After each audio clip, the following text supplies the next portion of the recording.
ஒன்று, இயேசு தான் உயிர்த்தெழுவேன் என்பதை குறித்து அவர் சொன்ன காரியம். 2வது, இயேசு கிறிஸ்துவை பிதாவாகிய தேவன் அவர் உயிரோடு எழுப்பினார். உயிரோடு எழுந்ததுக்கு அப்புறம் 3வது காரியமாக அவர் 40 நாள் வரைக்கும் தான் உயிரோடு கூட இருக்கிறதை அதை காட்சியாக சீசர்களுக்கு அவர் தன்னை வெளிப்படுத்தினார். அப்படி உயிர்த்தெழுந்ததினால 4வது காரியமா உயிர்த்தெழுந்ததினால நமக்கு இப்பொழுது உண்டாயிருக்கக்கூடிய நன்மை ஆசீர்வாதம் என்னங்கிறத வேதத்திலிருந்து நம்ம பார்க்க போகிறோம். முதலாவதாக யோவான் சுவிசேஷம் 10வது அதிகாரம். திருடன் திருடவும் அழிக்கவும் வருகிறான் என்று வேறொன்றுக்கு வரான், நானும் அவைகளுக்கு ஜீவன் உண்டாயிருக்கும், அது பரிபூரணப்பட வந்தேன் அப்படிங்கிறார். ஆடுகளுக்கு சொந்தமில்லாத மேய்ப்பன் விலங்குகள் வர்றப்ப ஆட்டை விட்டுட்டு ஓடி போயிடுறான். ஆனால் இயேசு சொல்கிறாரு, நானே நல்ல மேய்ப்பன்.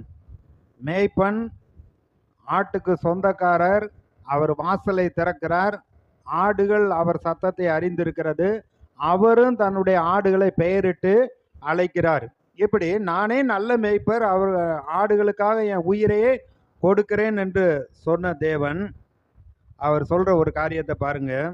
17வது வசனமும் 18வது வசனமும், நான் என் ஜீவனை மறுபடியும் அடைந்து கொள்ளும்படிக்கு அதை கொடுக்கிறபடியினால் பிதா என்னில் அன்பாயிருக்கிறார். என் ஜீவனை நான் கொடுக்கறதுனால, நம்ம எல்லாம் ரட்சிப்பதற்காக அவர் தம்முடைய ஜீவனை கொடுக்கறதுனால, மரணத்துக்கு தன்னை ஒப்பு கொடுக்கறதுனால பிதா அவர் மேல அன்பாயிருக்கிறார். ஒருவனும் அதை என்னிடத்திலிருந்து எடுத்துக்கொள்ள மாட்டான், நானே அதை கொடுக்கிறேன். அதை கொடுக்கவும் எனக்கு அதிகாரம் உண்டு, அதை மறுபடியும் எடுத்துக்கொள்ளவும் எனக்கு அதிகாரம் உண்டு. இந்த கட்டளையை என் பிதாவினிடத்தில் பெற்றுக்கொண்டேன் என்றார். எருசலேமுக்கு போகிறோம்.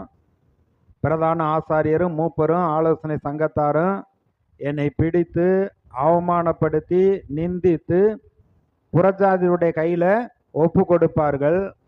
அவர் சிலுவையில் மரிப்பார் என்றும் 3ஆம் நாள் உயிரோடு எழுந்திருப்பார் என்றும் தன்னை குறித்தே அவர் சீசர்களுக்கு அவர் சொன்னார்.